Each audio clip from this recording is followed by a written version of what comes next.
تو اس لیے مجھے جو چیز فیسنیٹ کرتی تھی سیرہ کے بارے میں وہ یہی تھی کہ کیا ایسا تھا رسول اللہ صلی اللہ علیہ وسلم کے پاس کہ وہ ڈیلی موٹیویٹڈ ہو کر اپنے بیسٹ لیول پر زندگی گزارتے تھے. حالانکہ ان کی پرابلمز میں ابھی آپ کو بتانا شروع کروں تو آپ لوگوں کو یقین ہی نہیں آئے گا.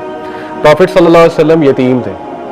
ایک 6 سال کے بچے کے لیے اپنی والدہ کو فوت ہوتے دیکھنا اپنی آنکھوں کے سامنے سفر پہ, وہ بھی سفر پہ, اس سے بڑا ٹراما تو ہوتا ہی کوئی نہیں. اور کئی لوگ اس ٹراما سے نہیں نکلتے ساری عمر.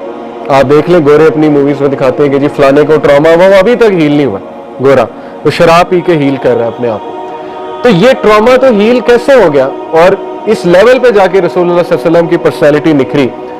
ورنہ ٹراماز تو انسان کو گرا دیتے ہیں لیکن رسول اللہ تو نکھر رہے تھے اور رسول اللہ صلی اللہ علیہ وسلم ڈیلی اپنے بیسٹ ورژن پر آ رہے تھے اور گروتھ اور ایفیشنسی وہ آپ کے سامنے ہے. پھر رسول اللہ صلی اللہ علیہ وسلم آپ دیکھیں کہ اپنے ہی لوگوں نے, اپنے رشتہ داروں نے ہی جو ہے وہ بیک سٹیبنگ بھی کی, نکالا بھی, بہت کچھ کہا, دل توڑنے والی باتیں کہیں, مجنون کہا, نعوذ باللہ, پاگل کہا, شاعر کہا, کاہن کہا. کیا لیبل نہیں تھا جو رسول اللہ صلی اللہ علیہ وسلم کو نہیں کہا گیا. ہاؤ کم کہ وہ اتنا بڑا ان کا کرج تھا, جگرا تھا کہ نہ صرف انہوں نے فارگیو کیا بلکہ ان کو گلے بھی لگایا اور دعوت بھی دیتے رہے. وہ کیا اسٹرینتھ تھی ان کے اندر.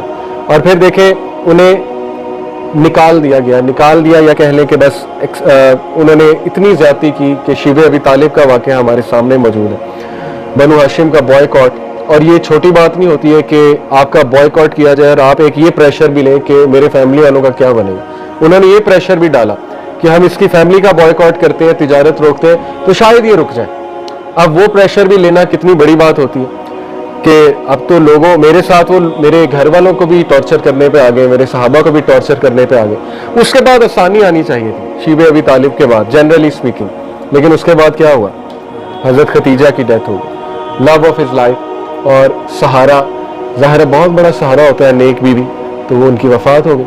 ہم جیسا بندہ تو اب تک پاگل ہو چکا ہوتا, سوسائڈل تھاٹس آ رہے ہوتے اور پتہ نہیں ہم نے کیا کر لیا ہوتا, کہیں سے چھلانگ مار دی ہوتی کہ یہ کیا ہوا. لیکن حضرت خدیجہ کی وفات ہو جاتی. اس کے بعد کیا ہوا, ابو طالب کی وفات. اس کے بعد سب سے پینفل طائف کا واقعہ. حضرت عائشہ نے پوچھا جنگ احد کے بعد کہ کیا یہ سب سے پینفل دن ہے آپ کے لیے, فرمایا نہیں, طائف کا واقعہ.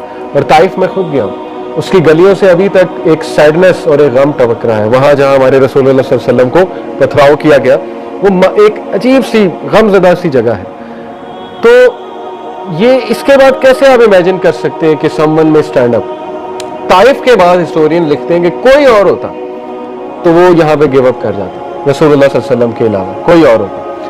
اللہ کے نبی صلی اللہ علیہ وسلم درخت کے نیچے بیٹھے روئے, اللہ سے التجا کی, اللہ کے آگے اپنا غم ہلکا کیا. وہ دعا سننے والی ہے, کبھی آپ وہ دعا سرچ کر لیں. طائف کے بعد جو دعا انہوں نے کی کہ اللہ آپ نے مجھے ان کے حال پر چھوڑ دیا, پوری شکایت کی لیکن ان اے ویری سنسیئر سینس اللہ تعالیٰ سے جو ظاہر ہے انہوں نے بیان کیا اپنا غم کہ اللہ کیا آپ مجھے چھوڑ دیں گے, ان لوگوں کے حوالے کر دیں گے, میرے دشمنوں کے حوالے کر دیں گے. اتنے دل کھول کے اللہ سے بات کی انہوں نے. اور دیکھیں پھر اللہ تعالیٰ نے کیا مدد بھیجی, فرشتہ آیا, اس نے کہا کہ میں ابھی حکم دے, میں ان کو 2 پہاڑوں والا فرشتہ ابھی جو ہے کچل دیتا ہوں. لیکن رسول اللہ صلی اللہ علیہ وسلم کا آپ جگرا دیکھیں کہ اس ٹائم پہ کہا کہ نہیں, ان کی قوم میں سے, ان کے بچوں میں سے ہدایت یافتہ لوگ آئیں گے. اور ایسا ہی ہوا, بہت سے اسکالرز طائف کے علاقے سے نکلے. اس کے بعد تو کوئی امیجن ہی نہیں کر سکتا کہ وہ کھڑا ہو جائے, لیکن اللہ کے نبی صلی اللہ علیہ وسلم کھڑے ہوئے اور انہوں نے اپنے ایک اور طریقہ اختیار کیا, مدینہ ہجرت کی جائے. اور مدینہ جا کر پھر پورا ایک انہوں نے اسلامی معاشرہ قائم کیا. تو اس لیے بیٹیوں کی طلاقیں دیکھی اللہ کے نبی صلی اللہ علیہ وسلم نے. ابو لہب نے دونوں بیٹیوں کی طلاقیں کروا دی. تو باپ کے لیے تو یہی ایک کمر توڑ غم ہوتا ہے کہ بیٹیوں کو طلاق ہو گئی. پھر مدینہ جا کر بھی جو ہے وہ یہودیوں نے کبھی مشرکوں نے سکھ کا سانس نہیں لینے دیا, ان دا سینس کے تنگ کیے رکھا. اور آپ دیکھیں کہ ہر طرح کی سازش کی, ان کو پروپیگنڈا کیا, ملائن کرنے کی کوشش کی. رسول اللہ صلی اللہ علیہ وسلم کو ایون نعوذ باللہ قتل کرنے کی کوشش کی. جو کعب بن اشرف تھا, بہت بڑا ایک وہ یہودی سازش والا بندہ, اس نے تو ایون رسول اللہ صلی اللہ علیہ وسلم کے خلاف پورا پلان بنایا کہ کسی طرح انہیں نعوذ باللہ صفحہ ہستی سے مٹا دیا جائے. اور ایٹ دی اینڈ رسول اللہ ہی کنگ بن گئے. فتح مکہ ہوئی اور وہاں آ کر رسول اللہ صلی اللہ علیہ وسلم کے سامنے وہی لوگ آئے جنہوں نے پتھراؤ کیا تھا, تنگ کیا تھا, اجڑی پھینکا کرتے تھے, کیا کیا کرتے تھے. تو یہ سیرہ ایک لیونگ میریکل ہے. آپ کو دنیا میں کسی شخص کی ایسی بایوگرافی نہیں ملے گی اور آپ حیران ہو جائیں گے یہ ہوا کیسے. آپ دیکھیں سب سے جو میریکولس بات ہے یہ کہ وہ امی تھے. امی کو ہم کہتے ہیں ان لیٹرڈ. الٹریٹ جو ہے وہ ایک ڈیروگیٹری ورڈ ہے. ہمارے نبی الٹریٹ کہیں سے نہیں تھے, بلکہ ہمارے نبی بہت حکمت والے, بہت وائز, کیونکہ وہ بہت زیادہ سالیٹیوڈ پسند کیا کرتے تھے. یہ بھی علم کی ایک شاخ ہے نا کہ بندہ سالیٹیوڈ میں جائے اور غور و فکر کرے. غور و فکر بھی علم ہی ہے اور حکمت ہے. تو وہ ان لیٹرڈ تھے, انہیں لکھنا اور پڑھنا نہیں آتا تھا. ایک ان لیٹرڈ انسان کس طرح سے ایسے ایڈمنسٹریٹرز کریٹ کر دیتا ہے جو دنیا کو ایڈمنسٹریشن اور پبلک ایڈمنسٹریشن کے رولز دیں گے. سارا کا سارا جو ماڈرن سائنس اور یہ سارے جو اصول آ رہے ہیں یہ عرب سے آ رہے ہیں. اگر آپ تھوڑی سی ریسرچ کریں گے, اسپین میں ٹولیڈو ایک سٹی تھی, عبد الرحمن III ایک بہت پاورفل کیلف تھا امیدز کا. ٹولیڈو سٹی میں ٹرانسلیشن سینٹرز تھے, لائبریریز تھیں. آکسفورڈ یونیورسٹی کے لوگ ٹولیڈو آتے تھے. آکسفورڈ تب نئی بنی تھی, کوئی اس کی اتنی حیثیت نہیں تھی. یو کے سے لوگ آتے تھے اور وہاں سے بکس ٹرانسلیٹ کرا کے لے جاتے تھے. عربیوں نے کیا کیا, گریکس کی کچھ بکس ٹرانسلیٹ کی, اور ظاہر ہے کہ پھر گوروں نے ہم سے عربک بکس ٹرانسلیٹ کر کے انگلش میں ٹرانسلیٹ کر کے لے کے گئے. تو سارا کا سارا جو ویسٹ میں رینیسنس اور انلائٹنمنٹ جسے وہ کہتے ہیں, جس پہ بڑا پراؤڈ ہے, پہلے وہ ڈارک ایجز میں تھے, ان کی ڈارک ایجز تھی, ہماری تو ڈارک نہیں تھی, ہم تو پیک پہ تھے. یہ بھی ایک بچوں کے ذہن میں ڈال دی نا, ڈارک ایجز, ڈارک, وہ تو ان کی ڈارک ایجز تھی, ہماری کہاں سے تھی. تو لہٰذا ان کے رینیسنس اور ان کے انلائٹنمنٹ میں مسلمانوں کا اتنا بڑا کردار ہے کہ جس کا انہیں شکریہ ادا کرنا چاہیے. لیکن اس کے شکریہ کے برعکس جو سلوک ہے ان کا ہسٹری میں وہ آپ کے سامنے ہے. انٹلیکچوئل ڈس آنیسٹی ہے. ہمارے بچوں کو ابن سینا بتانے کی بجائے ایویسینا بتا رہے کہ گریک لگے اور وہ گورا لگے, ایویسینا, حالانکہ ان کا نام ابن سینا تھا. ابن رشد کو ایویروس کہہ دیا. ٹھیک ہے, آپ نے اپنے وہ گریک اس کے مطابق ٹرانسلیٹ کر دی, لیکن یہ کہ صحیح نام بھی تو بتائیں نا. دیور عربس.